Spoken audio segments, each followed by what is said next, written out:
안녕하세요. MTS 자가시술로 5일차까지의 피부 상태를 보여드렸습니다. 이틀 정도 후면 딱지가 없어질 것 같습니다.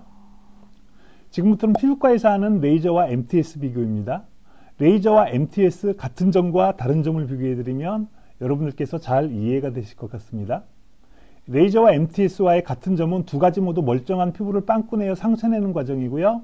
다른 점은 빵꾸내는 도구가 레이저는 레이저고요. MTS는 미세침이라는 것입니다.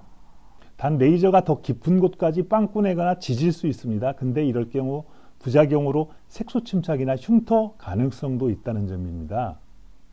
제가 이번에 세게 MTS 롤링이 있는데요. 이것보다 더 세게 롤링할 수도 있습니다. 그런데 그럴 경우 색소 침착이나 흉터 가능성도 있을 수 있습니다.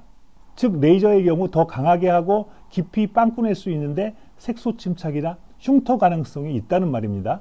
결국 피부 개선의 효과는 MTS나 레이저나 대동소이하다는 점이고요. 다른 말로 표현하면 굳이 많은 시간과 많은 돈을 들여 레이저할 필요가 없다는 말입니다.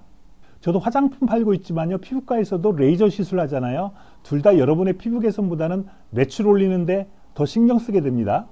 즉 최선의 결과보다는 적당히 부작용만 없게 하고 횟수치기를 해서 매출을 올리는 것에 관심이 있다는 말입니다.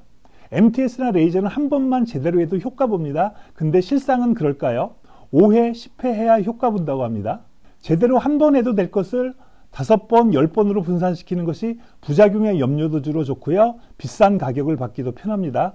그런데 5회 내지는 10회 반복하다 보면 피부가 예민해질 가능성이 많습니다. 한 번 제대로 한 다음 한두 달은 피부 진정관리와 재생관리에만 집중해 주어야 피부가 민감해지지 않고 붉어지지 않는다는 점을 오늘 강조하고 싶습니다. 피부가 민감해지지 않으면서 효과 보는 비중은 MTS나 레이저 하는 것이 40이고요.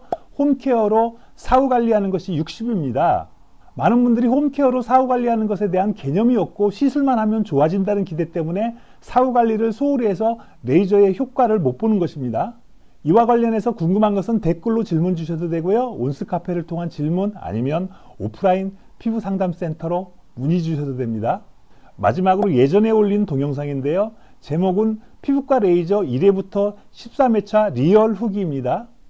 레이저나 MTS에 대해 궁금하신 분들이 보시면 꼭 도움될 것 같습니다. 오늘은 여기까지고요. 도움되셨다면 구독과 좋아요 부탁드립니다. 감사합니다.